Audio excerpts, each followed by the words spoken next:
கடவுள் நம்பிக்கையும் ஜோதிட நம்பிக்கையும் கொண்ட ஆன்மீக அன்பர்களுக்கு காமதேனு அஸ்ட்ரோ சர்வீஸ் சார்பாக வாழ்த்துக்களுடன் வணக்கம்.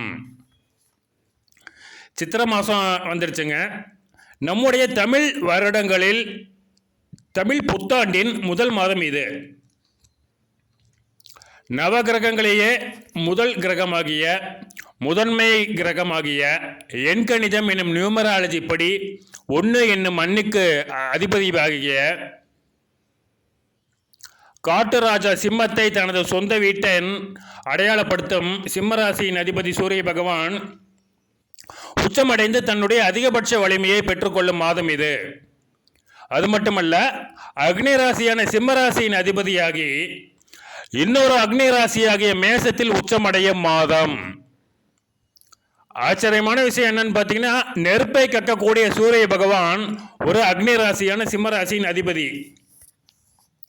இன்னொரு அக்னி கிரகமாகிய செவ்வாய் இன்னொரு அக்னி ராசியான மேசத்துக்கு அதிபதி.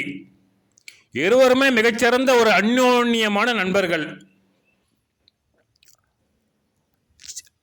சித்திரை மாதத்தில், அதாவது ஏப்ரல் 14ஆம் தேதி முதல் மே 14ஆம் தேதி முடிய எல்லா ஆண்டுகளிலுமேங்க வெயில் உச்சகட்டத்தில் சுட்டு பொசுக்கும் என்பது நான் சொல்லி உங்களுக்கு தெரிய வேண்டியது இல்லை. ஆனால் ஜோதிடம் பொய் என்று சொல்பவர்களுக்கு உண்டான பதில் இது. சூரியன் அக்னி கிரகம் என்றும் அவர் உச்சமடைய மேசமும் அக்னி ராசி என்றும் அவர் உச்சமடைய மாதம் சித்திரை மாதம் என்றும் பல லட்சக்கணக்கான ஆண்டுகளுக்கு முன்னரே கணக்கிட்டுள்ளனர் நம்முடைய முன்னோர்கள். இதுதான் பார்த்திங்கன்னா நம்மளுடைய ஜோதிடத்தின் மேன்மைங்க. ஒரு நெருப்பு கிரகம் சித்திரை மாதத்தில், அதாவது அந்த தமிழ் புத்தாண்டின் முதல் மாதத்தில் ஒரு நெருப்பு ராசியான மேசராசியில் உச்சமடைவது என்பதை இது எத்தனை லட்சக்கணக்கான ஆண்டுகளுக்கு முன்னாடியே கண்டுபிடிச்சிருக்காங்கன்னு பார்த்தீங்கன்னா, ஜோதிடம் அப்படிங்கிறது இப்போ உண்மை அப்படின்னு நீங்கள் புரிஞ்சுக்குவீங்க. ஆனால் இந்த காலத்தில் ஒரு 9 கிரகங்கள், 12 ராசி வீடுகள், 27 நட்சத்திரங்கள், ஆட்சி, உச்சம், நீச்சம், இதை மட்டும் தெரிஞ்சுக்கிட்டு பல பேர் ஜோதிடம் சொல்லிகிட்டு இருக்காங்க. அதனால தான் அது பெரும்பாலான சமயங்களில் பலிப்பதில்லை. இதை பற்றி நம்ம ஒரு தனியாக இன்னொரு வீடியோவே போடலாங்க. இப்போ இந்த சித்திரை மாதத்தில் என்னென்ன விசேஷங்கள்னு பார்க்கலாங்க. சித்திரை 1ஆம் தேதியே பார்த்திங்கன்னா ஒரு அற்புதமான விசேஷங்க. ஏன்னா சித்திரை மாதத்தில் விசேஷங்களுக்கு பஞ்சமே இல்லை. சித்திரை மாதம் முதல் நாளே தமிழ் புத்தாண்டு. அதுக்கு அடுத்து பார்த்திங்கன்னா ஏப்ரல் 19ஆம் தேதி அக்ஷய திருதியை. ஒரு பண்டிகை போல கொண்டாடப்பட வேண்டிய இந்த நல்ல நாளை பற்றி, ஒரு நன்னாளை பற்றி நம்ம தனியாகவே வீடியோ போட்டிருக்கோங்க. டிஸ்கிரிப்ஷனில் லிங்க் இருக்குங்க. அதை பார்த்தீங்கன்னா உங்களுக்கு சில உபயோகமான தகவல்கள் உண்டு. 24/4/2026 அன்று வளர்பிறை அஷ்டமி, வெள்ளிக்கிழமை அன்று சனீஸ்வர பகவானுடைய பூசம் நட்சத்திரத்தில் அமைகின்றது. எல்லா சிவன் கோயில்லையுமே வடகிழக்கு திசையில், அதாவது ஈசானிய மூலையில் பைரவர் நின்று கொண்டுள்ளார். அவர் பொதுவாகவே பார்த்திங்கன்னா காலபைரவருங்க. சில கோயிலில் மட்டும் சொர்ணாகர்ஷண பைரவர், சில கோயிலில் இப்போ சொர்ணாகர்ஷண பைரவியோடு காட்சி அளிப்பார். அப்படிப்பட்ட சிறப்பான கோயில்கள் சில மட்டுமே உண்டு. இதிலே நம்ம தாடிக்கொம்பு, அதாவது திண்டுக்கல் பக்கத்தில் உள்ள தாடிக்கொம்பு சவுந்தரராஜ பெருமாள் கோயிலில், ஒரு விஷ்ணு கோயிலில் பைரவர் சொர்ணாகர்ஷண பைரவராக காட்சியளிப்பது மிகவும் விசேஷமானது. அதுவும் இந்த வளர்பிறை அஷ்டமியில் பூச நட்சத்திரத்தன்று, அது வளர்பிறை அஷ்டமி பூச நட்சத்திரம் மற்றும் வெள்ளிக்கிழமையில் அமைவது உங்களுக்கு ரொம்ப ஒரு அற்புதமான விஷயம். அன்றைக்கி முடிஞ்சால் நீங்கள் அந்த திண்டுக்கல் பக்கத்தில் இருக்க தாடிக்கொம்பு கோயிலுக்கு போயிட்டு வாங்க. வாழ்க்கையில் மாற்றம் ஏற்படுவதற்கு உண்டான அறிகுறிகள் கண்டிப்பாக தோன்றும். அவர் சொர்ணாகர்ஷண பைரவருக்கு பார்த்தீங்கன்னா, நீங்கள் இப்போ ஒரு எலுமிச்சை விளக்கோ இல்லை இப்போ பூசணிக்காயில் இப்போ விளக்கோ போட வேண்டியது இல்லைங்க. அவர் நம்மளுக்கு நல்ல ஒரு செல்வ செழிப்பை கொடுக்கக்கூடியவர். அதனால் சர்க்கரை பொங்கல் மற்றும் இனிப்பு வகைகளை நிவேதனம் செய்து வணங்கி வழிபட்டால் சொர்ணாகர்ஷண பைரவர் உங்களுக்கு வசதியான வாழ்க்கையையும் மகிழ்ச்சியான மனநிலையையும் கொடுப்பார். 27/4/2021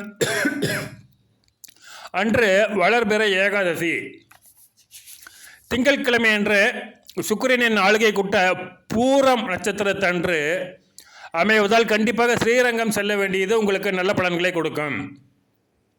முடியலைங்களா, பக்கத்தில் இருக்க ரங்கநாதர் கோயில் எங்கேயாச்சும் சென்று வழிபாடு செய்யுங்கள். சித்திரை மாதத்தின் இன்னொரு முக்கியமான விசேஷம் பார்த்திங்கன்னா சித்ரா பௌர்ணமிங்க. அது மே 1ஆம் தேதி 2026 மே 1ஆம் தேதி சித்ரா பௌர்ணமி அமைகின்றது. கிரிவலம் செல்வதற்கு மிகவும் அற்புதமான நாளுங்க இது. ஏன்னா பொதுவாக நம்ம அமாவாசைனாலே ஆடி அமாவாசை தை அமாவாசைன்னு சொல்லுவோம். அதுபோன்று பௌர்ணமிகளிலேயே மிகவும் சிறப்பானது சித்திரை மாதத்தில் அமையக்கூடிய சித்ரா பௌர்ணமி ஆகும்.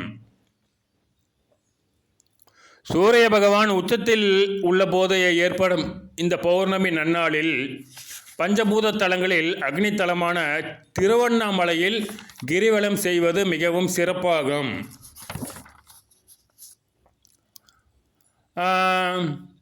அன்றைய தினமே அந்த 1/5/2026 அன்றே நரசிம்ம ஜெயந்திங்க. சுவாதி நட்சத்திரம் என்பது நரசிம்மருக்குரியது என்பது இப்போ எல்லாத்துக்குமே நன்றாகவே தெரியும். அதனால் 1/5/2026 அன்று பௌர்ணமி திதி அன்று வெள்ளிக்கிழமையில் சுவாதி நட்சத்திரம் அமைகின்ற அந்த ஒரு நல்ல நாள், அந்த அற்புதமான நாள், லக்ஷ்மி நரசிம்மர் சன்னதிக்கு சென்று பானகம் படைத்து வணங்கி வழிபடுவதால் மனதில் மகிழ்ச்சியும் பாக்கெட்டில் பணமும் நிறையும். அது ஏன்னு பார்த்தீங்கன்னா, நரசிம்மர் பல கோயிலில் வந்து இப்போ யோக நரசிம்மராக இருப்பாருங்க, உக்ர நரசிம்மர், ஜுவால நரசிம்மர் அப்படின்னு வந்து இப்போ பலவித தோற்றங்களில் காட்சியளிப்பாருங்க. ஆனால் நம்மளுக்கு வந்து இப்போ லக்ஷ்மி நரசிம்மரை நமக்கு கொடுக்கக்கூடிய ஒரு செல்வ வளத்தை போல, ஒரு மன மகிழ்ச்சியை போல மற்ற நரசிம்மர்கள் வந்து கொடுக்க மாட்டாங்க. ஏன்னா ஒவ்வொரு நரசிம்மருக்கும் ஒவ்வொரு விசேஷ சக்தி உண்டுங்க. நாம் வந்து இந்த நரசிம்ம ஜெயந்தி வெள்ளிக்கிழமை என்று அமைவதால், அது வந்து நம்ம மகாலட்சுமி தாயாரை குறிக்கும் விதத்தில் அமைவதால் லக்ஷ்மி நரசிம்மர் கோயிலுக்கு சென்று வணங்குவது உங்களுக்கு செல்வ வளத்தை அள்ளி கொடுக்கும் என்பதில் எந்த விதமான சந்தேகமும் இல்லை. சில பக்தர்கள் வந்து வளர்பிறை திரையோதசி திதி அன்றுதான் நரசிம்ம ஜெயந்தின்னு வந்து கொண்டாடுவார்கள். அவங்க வந்து 29/4/2026 அன்று புதன்கிழமையில் ஹஸ்தம் நட்சத்திரத்தன்று அமையும் ஒரு நன்னாளில் லக்ஷ்மி நரசிம்மர் கோயிலுக்கு சென்று பானகம் வைத்து வணங்கி வழிபட்டு வளமான வாழ்க்கையை பெற்றுக்கொள்ளலாம். ஏன்னா ஏப்ரல் 27ஆம் தேதி வந்து வளர்பிறை திரையோதசி திதிங்க.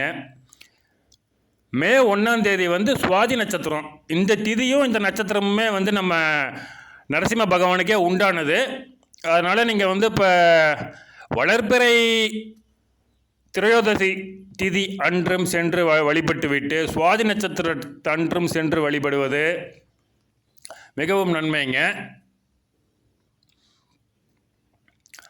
காலண்டரில் பார்த்தீங்கன்னா ஒரு 30/4/2021 நரசிம்ம ஜெயந்தின்னு போட்டிருக்காங்க. அது என்ன கணக்கு அப்படின்னு என்னால் புரிஞ்சிக்கவே முடியலைங்க நிச்சயமாக. ஏன்னா அன்றைய தினம் வியாழக்கிழமை, அந்த கிழமையும் லக்ஷ்மி நரசிம்மருக்கு உகந்ததல்ல. வளர்பிறை சதுர்த்தசி திதி, அந்த திதிக்கு ஒரு திதி முன்னாடியே வளர்பிறை திரையோதசி திதி அன்றுதான் நரசிம்ம பகவான் தூணை பிளந்து கொண்டு இப்பூவுலகில் தோன்றினார். அதனால் இந்த வளர்பிறை சதுர்த்தசி திதியும் செட் ஆகாதுங்க, வியாழக்கிழமையும் செட் ஆகாது. நட்சத்திரம் வந்து சித்திரை நட்சத்திரங்க. சித்திரை நட்சத்திரம் என்பது நம்முடைய விஷ்ணு பகவானின் கையில் இருக்கும் சக்கரமாகிய சுதர்சனத்தை குறிப்பதாகும். அதனால் வந்து அந்த சித்திர நட்சத்திரம் வரும் அன்னைக்கு வந்து பார்த்திங்கன்னா நம்ம அந்த சித்திர ரத வல்லப பெருமாள் கோயிலுக்கு செல்வது உங்களுடைய வாழ்க்கையில் தேங்கி கிடக்கும் பல பிரச்சனைகளுக்கு தீர்வு காணும் வகையில் அமையும். பல நோய்கள் தீரும், கடன்கள் தீரும், எதிரிகள் மறைவார்கள். அந்த வகையில் நீங்கள் அந்த 30/4/2020 அன்னைக்கு நீங்கள் சுதர்சன பகவானை வழிபடலாம். சித்திர ரத வல்லப பெருமாள் கோயிலுக்கு சென்றும் வழிபடலாம். இன்னொரு சின்ன ஒரு விஷயம் சொல்கிறேங்க. 4/5/2026 ராத்திரி 10 மணிலிருந்து 8/5/2026 காலை 9 மணி முடிய சில நாட்களில் கோடை மழை நிச்சயமாக பெய்யக்கூடிய வாய்ப்பு உண்டு. இதை கொஞ்சம் நோட் பண்ணி வச்சுக்கிட்டு நீங்கள் கவனித்து பாருங்கள். நன்றி.